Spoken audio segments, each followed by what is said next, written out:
Mike Slater Show. Good morning, Slater Crusaders, America's greatest country in the world. San Diego's America's finest city. Thank you for being here. We're going to talk coming up a little more about the Escondido Illegal Immigrant Detention Center. The city council meets tonight at 4:30. People are probably lining up right now to get in. Kicked off the show talking with the mayor of Escondido, Sam Abed, who's also running for re-election. The vote tonight is it's going to be 4-1 against, so nothing to worry about. The one is Olga Diaz, who is running against Sam Abed for mayor. The meeting is going to be packed, and packed with ACLU members and packed with people who support amnesty. So if you can make it, please try. It will be interesting.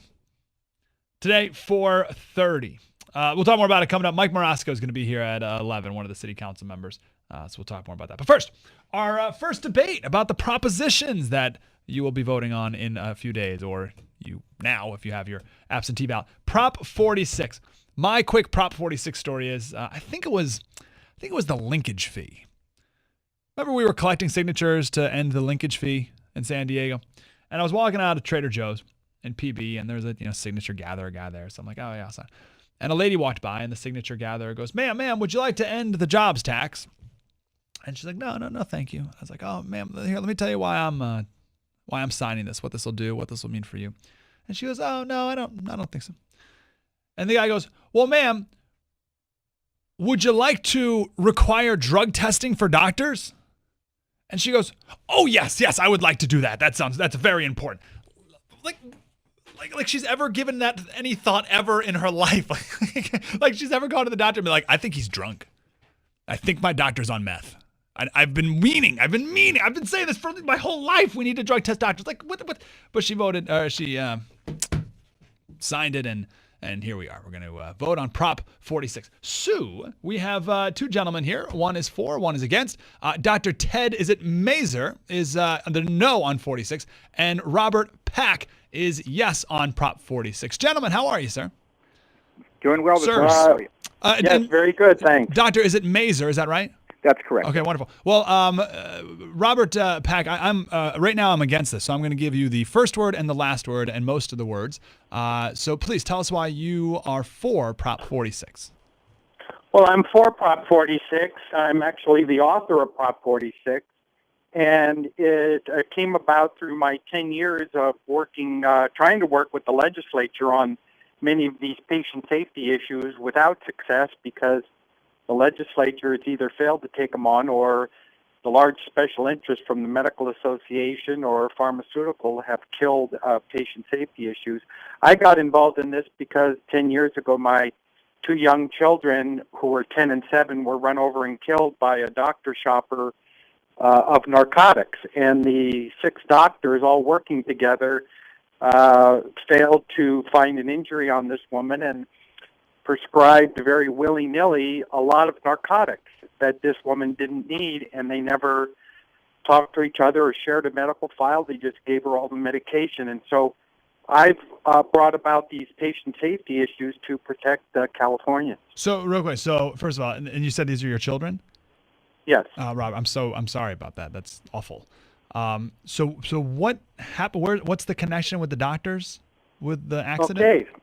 Yeah, sure. So the doctors never used any standard of care to prescribe these narcotics, and one of the measures in Prop 46 is to require them to check a database before they prescribe highly addictive narcotics, so they know whether the patient is doctor shopping or really needs the medication. Okay, so what happened in this accident with your family was the doctor gave someone narcotics, and that person caused the car accident. That's correct. Okay. Yeah, and the doctors should have never been prescribing, and this is a real epidemic. And I definitely, absolutely agree with that. I know many instances of doctors handing out medicine far too prevalently. I know this through a very close experience. So we'll stop on that because there's a couple different points here, and we'll go to Dr. Ted Mazer to talk about that point. What do you think, Doctor? Well, first of all, absolutely nothing can reduce the tragedy that the Pack family suffered when a woman under the influence, not just of the narcotics that he mentioned, but also alcohol, a woman with prior DUIs, struck and killed their children. And our hearts go out to the PACs and anybody who suffered that kind of thing by an irresponsible driver. But that kind of a tragedy shouldn't be used to push what is a very flawed proposition that will have tragic consequences for Californians' access to health care, the cost of health care, put patient privacy at risk, and potentially violate even simple constitutional rights of physicians. There are some issues that are raised here, very good issues that are raised, and they need to be addressed. But Prop 46, as written, is a bat swinging at everything that simply doesn't address the issues in a meaningful fashion. The concept of the use of the database, the Cures database, that I believe Mr. Pack actually helped create that database. We agree as physicians, this entire coalition, which goes well beyond physicians and insurers, as has been constantly alleged, we agree that there is a use for Cures. I myself use Cures in my practice. However, the current Cures database is slow and unreliable. It does not even put data in a timely fashion. And even the director of Cures has acknowledged in a hearing before the California Medical Board that when you query that database to find out what's going on, it can take, quote, moments to never to get a response. We as physicians, through the legislative process, agreed to raise our own licensing fees, basically taxed ourselves, to build a more robust, efficient, timely, and workable system, which will come online sometime between 2015 and 2016. And we need to address the issue of who and when that database query must be made. Right now, it is available. Physicians do use it, maybe not enough physicians, and we need to address that issue. But the mandate as written for testing or using the Cures database would simply result in disruption of care until the database is ready and we determine when it's best queried. Yeah. So there's 5 different aspects of this prop, right, Robert? So there's 5 different things. Now, I think we all are in agreement that, in theory, that one that you first brought up, I think makes a lot of sense. I think everyone's on agreement with that. Whether it's ready now or not, we can determine that and do things to make that better. I'm against these massive catch-alls, right? Like Prop 46 is 5 pretty broad things that each should be passed on their own merits, not all lumped together in one proposition. Does that argument make sense? I mean, there's one thing for what you just said, that one first part, but then we go into testing doctors for a drug abuse. What do those have to do with each other? Those are different things, no? No, they're all patient safety issues. And the reason these 3 major components of testing doctors and checking a database before they recklessly prescribe narcotics, these are important patient safety issues that the legislature won't take on. And why won't they take it on? Because the medical lobby and the pharmaceutical industry and the insurance industry, they're all big money makers, and they block the legislature from taking them on. So we've packaged these patient safety issues that are very vital and doable today. Well, let's do the one. And I'm interrupting only for the sake of time. Why drug test doctors? When is that a problem? Oh, my God, yes. You see, the Medical Board of California has come to us and said that somewhere between 10 and 15% of all doctors, that would be between 10,000 and 15,000 doctors in California, are abusing prescription narcotics or alcohol or other drugs. Mainly, they're concerned about the ease of access to prescription narcotics by doctors. That's the big issue. So, all right, the medical board, wait 1 minute. Yep. The medical board has no authority to do anything about ferreting out these doctors, and they're frustrated. They were set up for police doctors, yet they have no authority on this. So they have actually come to us, and they've wanted this in our ballot measure, so they would have authority to set up a drug testing program for doctors who admit to hospitals and help deter doctors from abusing drugs and alcohol while on duty. Sure. Well, Rob, why am I looking then at a letter written by the executive director of the California Medical Board that says the board does not have any empirical data on the number of physicians who have had or will have a substance abuse problem during their career, nor the prevalence rate for alcohol and drug abuse? So you're saying they came to you, and then I'm getting a letter. I'm looking around it. Executive director being like, we have no idea what it is. We have no idea what the answer is. Or no, that's not. Well, yeah, that's not true. I'm looking right at it. They don't have their own study, but they know that the data is there. I mean, you look at any profession, no matter what the profession is, and that's why it's arranged. 10 to 15% is what any range for any profession in the United States is. And doctors under high-stress positions, you look at any report done ever by any group in the United States, and doctors come above any other provision because of their high stress. Well, this interim director said, and we'll go to you in 1 second, Doctor. I'll get your follow up on this. But this director says, sure, 10 to 15% of doctors may have at one time or may in the future abuse, but that's at one point in time, which means it's more like 1 to 2% of doctors at any given time are abusing substance. And I mean, is that necessary to test all the doctors at all times for that? Let's take the doctor's thought on this. And yeah, I appreciate that, Mike. That's why it's. Yeah, let me try to respond to some of that. And Mike, I appreciate your letter that came from the executive director. The statistic that's being used by the proponents is a statistic that was quoted from several years ago about one time in their life physicians may have a problem. And the medical board has actually sworn off of that statement, acknowledging that physician use of alcohol and potentially drugs is really no different from the rest of the population. That does not mean that we don't recognize a problem. The House of Medicine has and continues to look at ways of addressing the issue.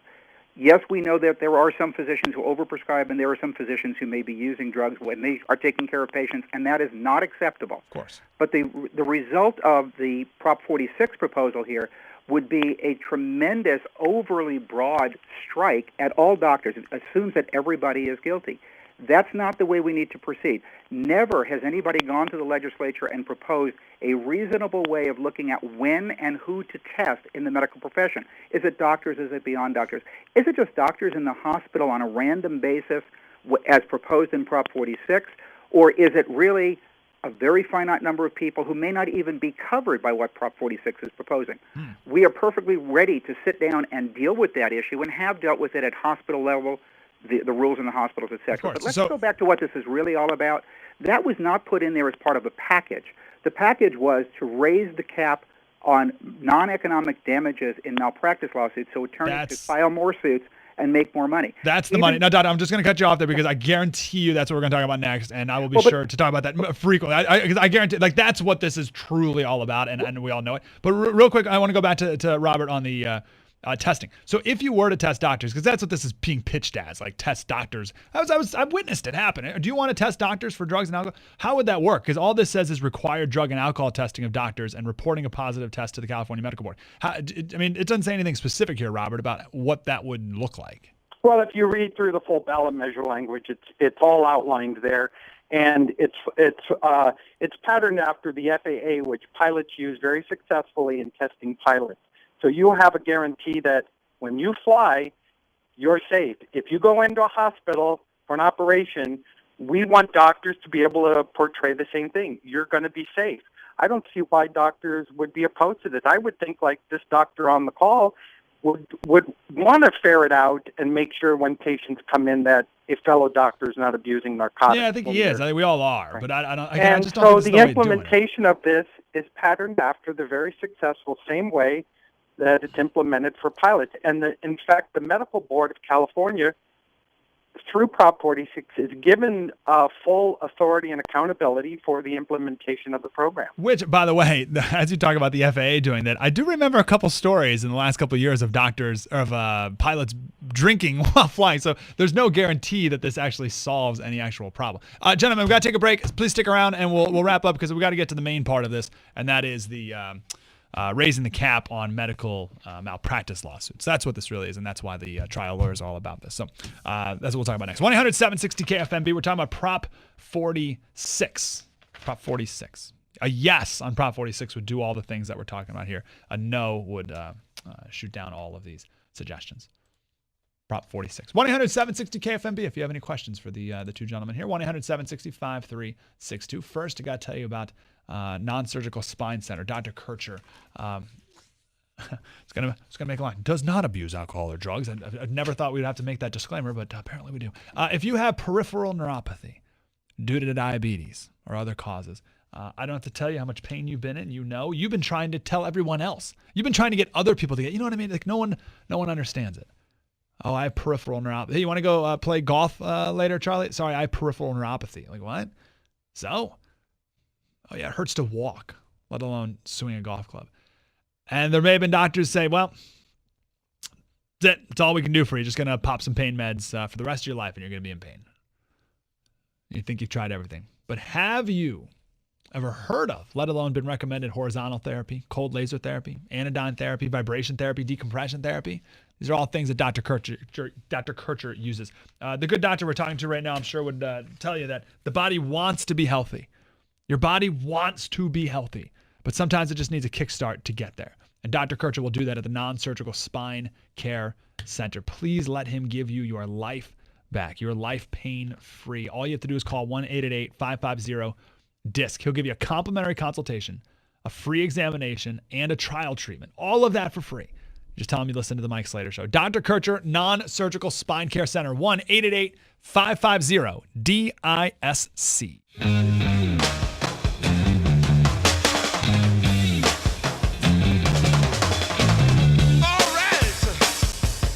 All right, let's get to what this is really all about. Talking about Prop 46. First of all, we thought it'd be fun if we had someone on who was for Prop 46 and someone on who was against Prop 47. Ready, go!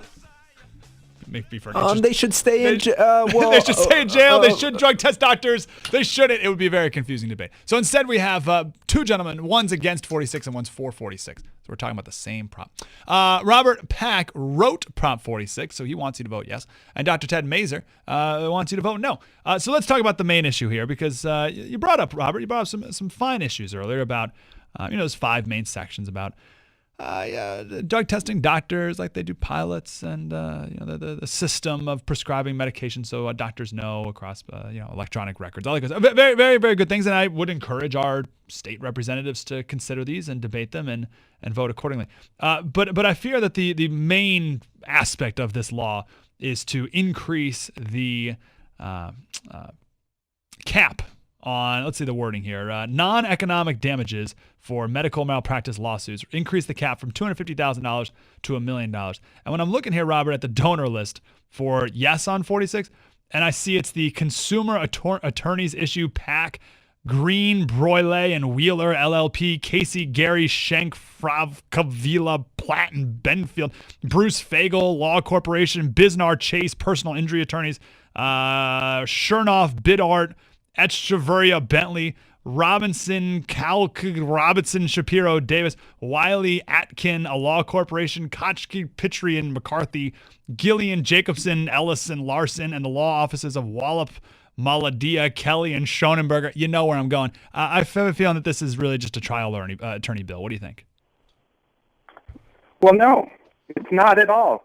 If you really read the ballot measure and understand it, you would see that it's not about that at all. What it is about is harmed patients not getting any compensation when a child or stay-at-home mom is killed by medical negligence. They can't get to court, and so they get no compensation and no accountability. I don't think, Mike, you would like it at all, nor the doctor. If their child was killed by medical negligence, you would accept no compensation and no accountability from the hospital or doctor. That's because of this 40-year-old outdated law that only enriches insurance companies. In fact, 5 states have abolished their laws and found that it only enriched the insurance company and it really harms the victims. But it says the cap here is currently. That's what we're trying to change. You say nothing though. It says this bill would raise the cap from $250,000 to $1 million. So isn't so 200? They don't get anything. Well, $250,000 is not nothing. No, it's nothing. Nobody offers you $250,000. You're going to spend $250,000 to get to a trial to win back $250,000. That's the catch-22 of this whole law. That's why we want to update it for the last 40 years of lost inflation. We're not changing the law at all. We're just trying to adjust it for inflation. I think we need to ask the doctor and the medical association, Mike, is if $250,000 worked for them 40 years ago in 1975, if that's the number they wanted and they chose for the legislature, if that worked for insurance companies and that worked for doctors, why doesn't that same value work today? Doctor? Why now is using the same number bad? Doctor? Okay, first of all, that number was never set to be either an attractor to file lawsuits, as has been alleged in a couple of recent articles, nor was it ever pegged to inflation because it's not an inflationary figure. It's a recognition of something that's intangible. It's not an award that's based upon economies. In fact, the awards have outstripped, malpractice awards have outstripped inflation 250% despite the cap on the non-economic damages. This cap has worked well for California, maintaining access to health care, and was never intended to do anything on an economics basis. In fact, that's why the legislature has not altered it. It's not a failure of the legislature. It's that the legislature recognized this serves a purpose to maintain access to quality care. Can we look at the limited number of situations in California where the cap might be a deterrent to access to the courts, mostly because attorneys feel they can't make enough money or profit on somebody else's loss, such as where there are no economic damages? Yeah, maybe we can do that, and we can look at it and design a more limited solution for that very limited scenario. But Prop 46, as written, takes this wide swing to increase the cap to drive higher award amounts, higher attorneys' take-home fees, and more frivolous lawsuits, which increases the cost of health care for all of us. What are non-economic damages versus economic damages? The common terminology would be pain and suffering. It's things that are not involving your actual loss of wage, the medical care that you've experienced and will experience into the future. Those are not limited. So those could be millions. That could be a $10 million lawsuit. They can and frequently are millions of dollars. And if there's a punitive because of gross negligence, the cap actually doesn't even apply. We're talking about very, very few situations overall, and they're tragic. I'm not making a loss of a child anything less than tragic, or an injury to a child any less than tragic. These are very limited circumstances. And the problem with the attorney saying, I can't take a case for $250,000 when they have their contingency fees, you have to ask yourself a question: how much does it take before an attorney makes enough money to take a case? Robert? While they push doctors to take charity cases. It's kind of interesting. Robert? But No, Robert's rebuttal. Yeah, you see, the attorney fees are capped at 15% under this law, and under Prop 46, they remain in place. There's a sliding scale that goes down. So if an award is $600,000 or more, the attorney only makes 15%. So this whole argument, the attorneys are enriching themselves, it's a big deal for attorneys, it's not at all. The defense side that represents the hospital, their attorneys' fees aren't capped. They're making $500 to $700 an hour. So I don't see how this is enriching attorneys at all. The ones that are enriched are the medical malpractice insurance companies, and that's why they put up $45 million to fight Prop 46. What do they benefit? And why? $45 million. And why? Because they don't have to pay victims like BobPack, like me. When you lose a child, you get no compensation. They walk away. They don't have to pay anything. I don't understand. I'm totally with you, Robert. And it's such a difficult conversation to have, but this is just the pain and suffering aspect, is my understanding, well, right? What's the value of a child's life? Nothing. That's not constitutional. That's not right. Well, it has nothing to do with constitutional. There's nothing with the Constitution. Oh, yes, it is. You have the right to the court. Everybody has the right to the court system. Well, no one's preventing you under from the going to Constitution. court. No one's preventing you from going to court. And why should children and stay-at-home moms or elderly with no income be treated different than you, who has a job at a radio station, or the doctor who makes a higher income? Have a higher value in life than these other people. I don't understand that argument. Where does that argument come from? I don't understand why you say that. Well, because that's part of the micro law. If you have a high income, you can sue for your lost income. If you have no income, you get zero under this cap because you can't get to court for $250. Okay, doctor, what do you think of that? Well, the reality is it's not just in malpractice. In every aspect of tort, if you have a higher income and you're suing for lost wages, you get more. It has nothing to do with micro or medical malpractice. That's just the way our courts are. But the reality is, again, there are limited circumstances where there are no wages. In fact, there are cases of minors in malpractice settlements where the minor does get a loss of future wages. But in general, there are few cases that involve no wages and no medical costs. And those cases, maybe, as I said, maybe we have to look at those limited circumstances, not by taking everybody out with them with Prop 46, but maybe we need to go back and say, how do we resolve those issues where the only damage is the non-economic damage that has this cap on it? But again, the awards have outpaced inflation dramatically. The 15% cap is at the margin. That's the highest portion of it. But the reality here, again, is the attorneys get those fees from the economic damages, the wages, etc. And in the non-economic cases, it's not 15% of the 250, it's much higher because the initial margin is higher than that. Is that not enough money for an attorney to take the occasional case and maybe even like we do in medicine, supplement a non-profitable case with the other work they do?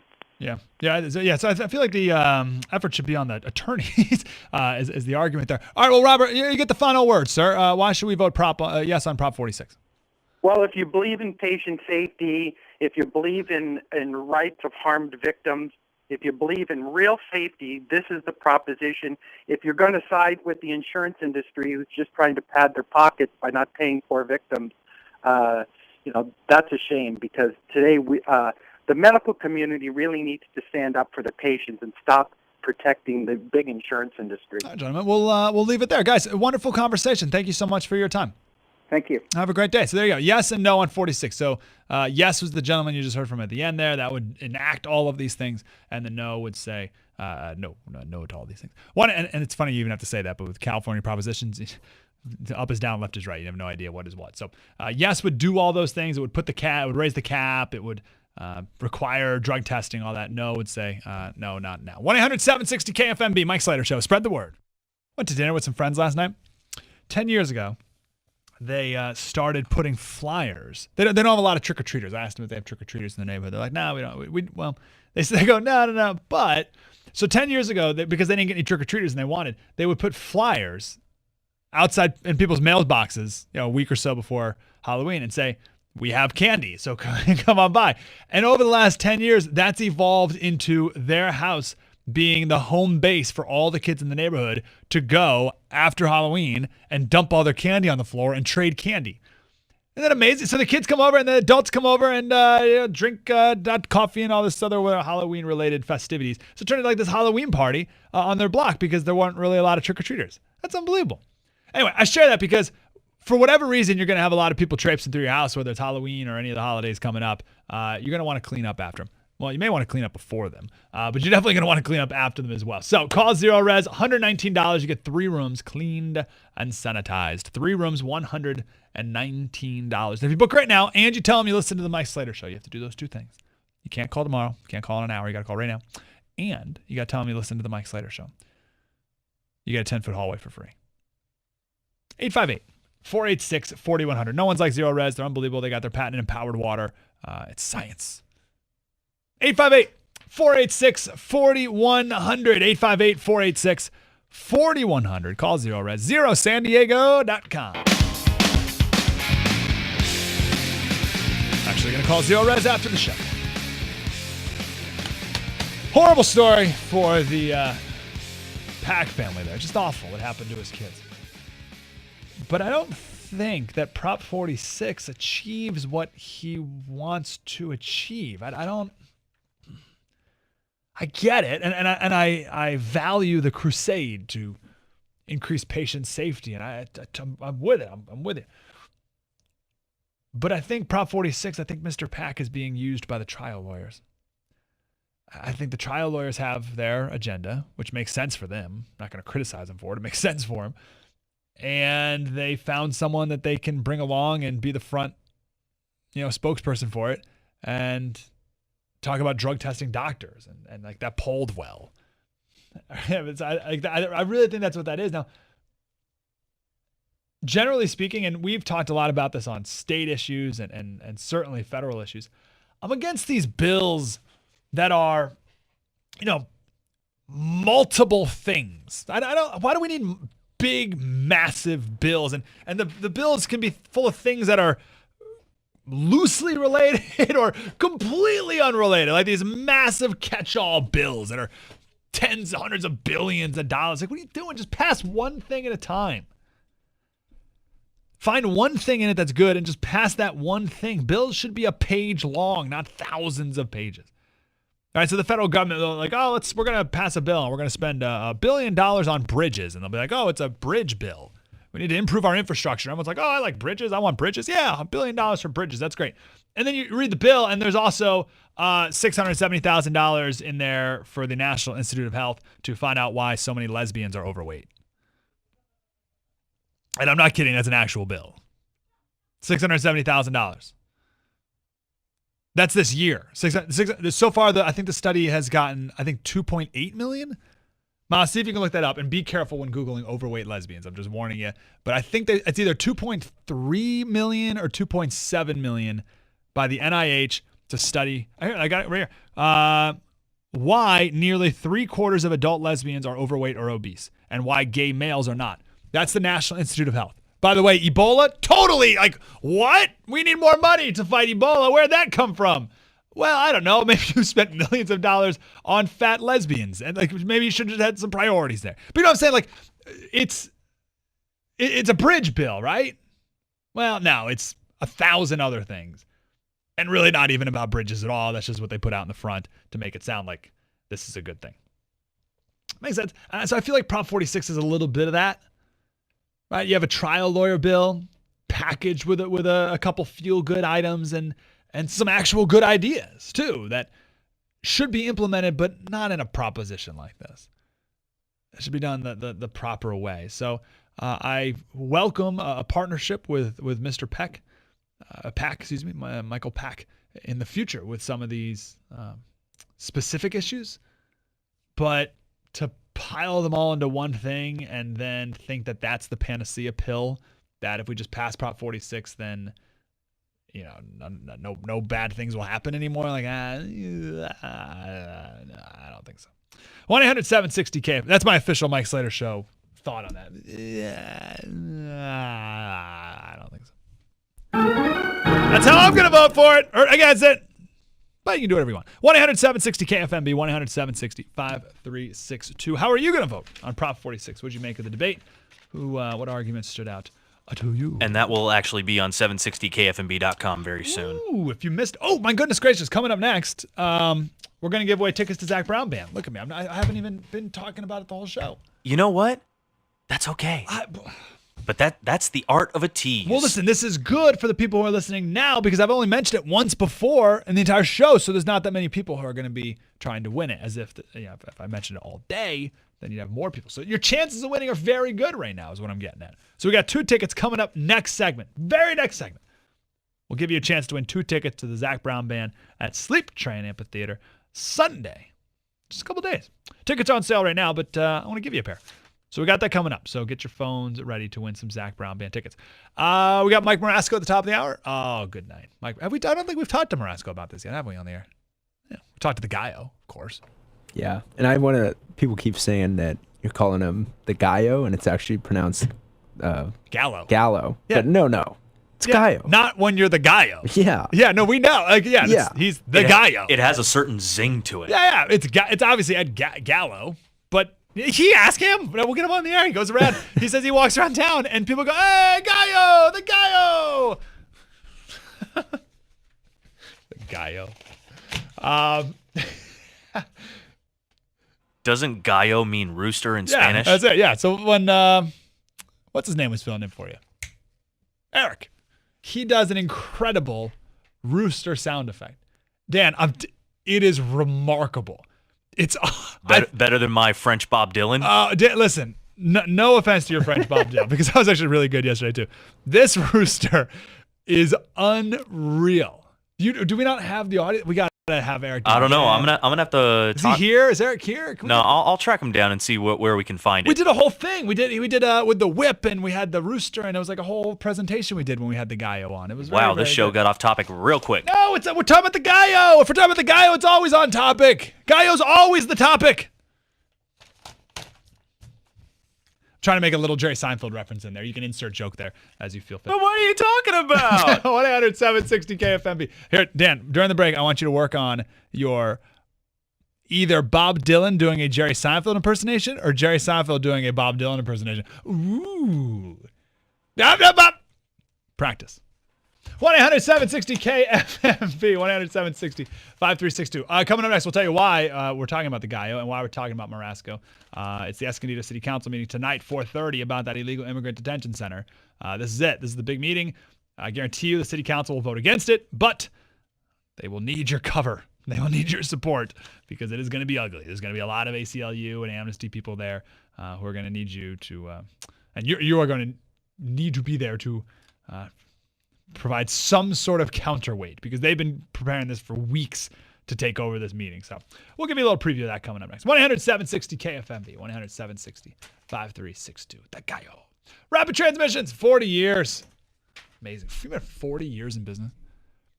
This happens every couple of days. Someone will be like, oh yeah, 1994. I'll be like, oh yeah, 10 years ago. It was 20 years ago. These guys are around for 40 years. Good stuff. 50% of the vehicles that visit Rapid only need a minor repair. That's one thing I love about them. I've told this story a million times. I'll never forget it. The woman walked in and she didn't walk in. She pushed her car in. Her transmission broke and she's like, what's the damage? And, it's going to be $4,000 or something. And the guys go, well, it's actually still under warranty. This one little part's broken. So it's under warranty. We'll bring it to the dealership for you. We'll tow it over there. And they could probably do it for free. And the lady's like, what? Wait, what? So, that's just the type of people, like they could have charged $4,000. No one would have known any different. But instead they're like, well, you can just go over there. They will do it for free. And that's the type of people you're working with. Love it. Get a complete transmission service for only $69.90. I witnessed that with my own eyes. I was in the waiting room watching. I watched that happen. $69.95 on most vehicles for a complete transmission service. If you need more than a service, they'll discount anything else a full 10% beyond that, just through the end of the month here, just for you. Convoy in Kearney Mesa, Broadway in Escondido, La Mesa Boulevard in La Mesa. 1-800-562-7675. 1-800-562-7675. RapidTransmissions.com.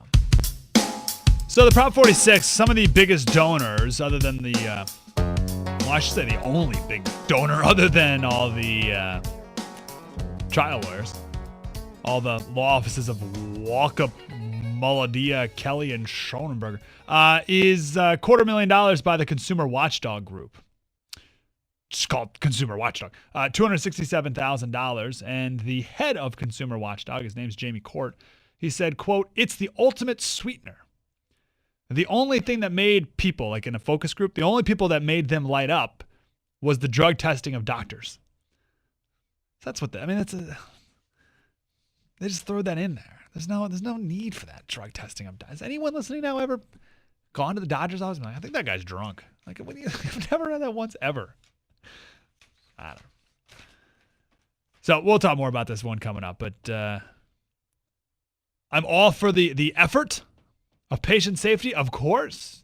This is one of those things like, oh, you want doctors to kill people in the hospital? No, stop. But we want to help people in the best way possible. And I don't think Prop 46 is it. If Mr. Pack wants to present some of these bills in the House and Senate and the state, then yes, I will support them. Let's discuss them. Let's do this the proper way. But a catch-all of Prop 46, I don't think it's the right way to do it. 1-800-760-KFMB. Right now, caller number 7. I'm in a given mood. We'll just give him to call number 7. It's that simple. 2 tickets. Zach Brown Band Sleep Train Amphitheater this Sunday. Hey, let's give a little Zach Brown bit. What's the hold up here? We got 20 seconds, Dad.